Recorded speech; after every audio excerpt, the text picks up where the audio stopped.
Linear algebra नाम सुनकर ही लगता है कि कुछ भारी भरकम होने वाला है ना? पर आज हम इसके कुछ सबसे जरूरी कॉन्सेप्ट्स को समझेंगे, लेकिन एक बिल्कुल नए और मजेदार अंदाज में। सोचिए, अगर मैट्रिक्स नंबरों का एक जाल नहीं बल्कि एक जादुई मशीन हो तो चलिए आज इसी मशीन के पुर्जे खोलकर देखते हैं कि आखिर इसके अंदर है क्या। तो ये मशीन करती क्या है? सीधा सा काम है। ये एक वेक्टर को लेती है और उसे एक नई जगह पर भेज देती है, उसे बदल देती है। मतलब ये एक तरह की ट्रांसफॉर्मेशन मशीन है। पर सबसे बड़ा सवाल ये है कि ये मशीन किसी वेक्टर को आखिर भेज कहाँ सकती है, इसकी पहुंच कहाँ तक है। चलिए आज इसी सवाल का पीछा करते हैं। हाँ, तो सबसे पहली और सबसे बुनियादी बात यही है, एक मैट्रिक्स का बस एक ही काम है, वेक्टर्स को ट्रांसफॉर्म करना। ये किसी भी वेक्टर की लंबाई और दिशा दोनों को बदलकर उसे एक नया रूप दे देता है। तो बस पूरे विश्लेषण के लिए हमें बस यही एक आइडिया पकड़कर चलना है, मैट्रिक्स एक मशीन है। सिंपल। और देखिए, हर मशीन की तरह इसके भी कुछ इनपुट होते हैं और कुछ आउटपुट। तो क्यों ना सबसे पहले इसके आउटपुट की दुनिया को समझा जाए। चलिए अपनी मशीन के आउटपुट साइड से ही शुरू करते हैं। अगर हम इस मशीन में हर मुमकिन इनपुट वेक्टर डालें, तो वो सारे के सारे आउटपुट वेक्टर्स कहाँ जाकर गिरेंगे? उनकी दुनिया कैसी दिखेगी? यही वो सवाल है जो हमें कॉलम स्पेस के कॉन्सेप्ट तक ले जाएगा। असल में हम ये जानने की कोशिश कर रहे हैं कि इस मशीन की पहुंच या रीच कितनी है, ये कहाँ तक जा सकती है। चलिए अपनी पहली मशीन को देखते हैं। अब ये बड़ी दिलचस्प है। इसमें दुनिया का कोई भी 2D वेक्टर डाल दीजिए, ये उसे हमेशा सिकोड़ कर एक ही सीधी लाइन पर लाकर पटक देती है। मतलब जो भी आउटपुट आएगा वो हमेशा वेक्टर 1,3 की दिशा में ही होगा। हो सकता है वो थोड़ा लंबा हो या छोटा, पर रहेगा उसी लाइन पर। सारे के सारे आउटपुट बस एक लाइन पर सिमट जाते हैं। अब जरा इस दूसरी मशीन को देखिए। ये तो पहले वाली से बिल्कुल उलट है। इसके जो कॉलम्स हैं ना, वो एक दूसरे से एकदम आज़ाद हैं, मतलब अलग अलग दिशाओं में फैले हुए हैं। और इसी वजह से ये मशीन किसी भी इनपुट वेक्टर को पूरे 2D प्लेन में कहीं भी किसी भी पॉइंट पर भेज सकती है। इसकी पहुंच की कोई सीमा नहीं है, ये पूरे स्पेस को कवर कर सकती है। यहाँ दोनों को एक साथ देखने पर फर्क बिल्कुल साफ हो जाता है। एक मशीन आउटपुट को एक लाइन पर स्क्विश कर देती है, मतलब समेट देती है, जबकि दूसरी मशीन आउटपुट को पूरे प्लेन में एक्सपैंड कर देती है, यानी फैला देती है। और यही फर्क हमें कॉलम स्पेस के आइडिया तक ले जाता है। तो अब हम इस पहुंच को एक फॉर्मल नाम दे सकते हैं। किसी मैट्रिक्स की ये जो पहुंच होती है, इसे ही तकनीकी भाषा में कॉलम स्पेस कहते हैं। ये उन सभी जगहों का समूह है जहां हमारी मशीन किसी भी वेक्टर को भेज सकती है।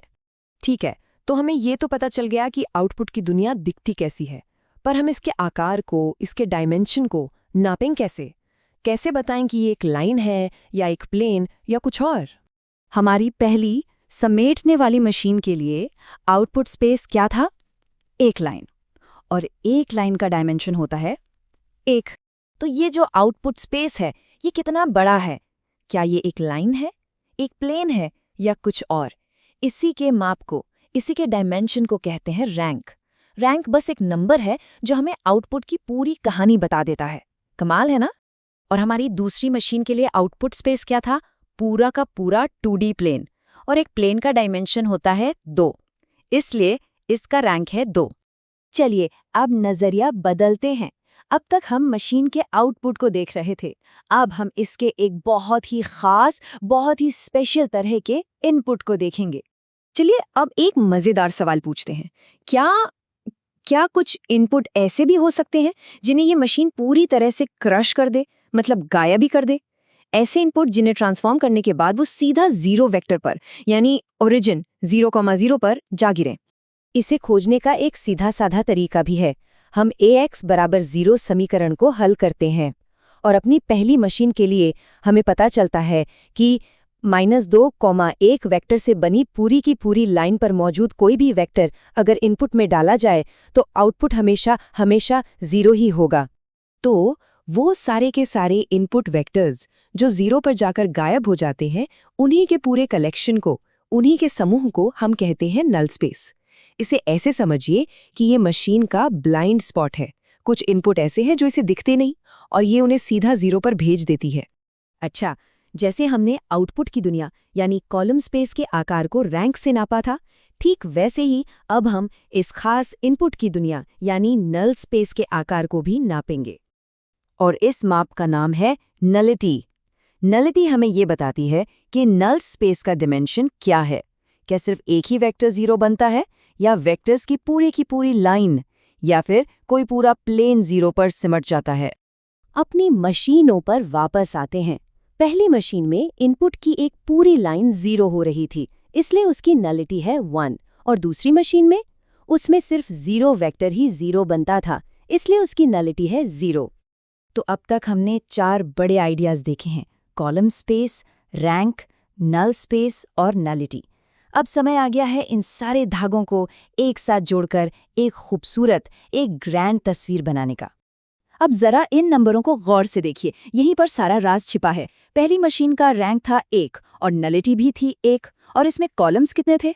2। अब दूसरी मशीन को देखिए, रैंक था 2, नलिटी थी 0 और कॉलम्स यहाँ भी 2। कुछ पैटर्न नजर आ रहा है? 1 और 1 2, 2 और 0 2। बिल्कुल, 1 जमा 1 बराबर 2 और 2 जमा 0 बराबर 2। ये कोई इत्तेफाक नहीं है। यही है लीनियर अलजेब्रा का grand unified theorem. Rank plus nullity हमेशा कॉलम्स की संख्या के बराबर होता है, हमेशा। ये हमारी मशीन का एक तरह से ब्लूप्रिंट है, एक ऐसा नियम जो बताता है कि इनपुट और आउटपुट की दुनिया में एक खूबसूरत सा बैलेंस हमेशा बना रहता है। तो इस बातचीत को खत्म करने से पहले एक सवाल छोड़कर जाता हूं। मान लीजिए एक 3x3 मैट्रिक्स है, यानी 3 कॉलम्स हैं, और हमें पता है कि ये मैट्रिक्स सारे आउटपुट को बस एक 1D लाइन पर समेट देता है, यानी उसका रैंक 1 है। तो बिना कोई लंबा चौड़ा हिसाब किताब किए क्या ये बताया जा सकता है कि उसकी नलिटी क्या होगी? सोचिए, अभी जो हमने थ्योरम सीखा है वो इसका जवाब सीधे सीधे दे देगा। इस पर विचार जरूर कीजिएगा।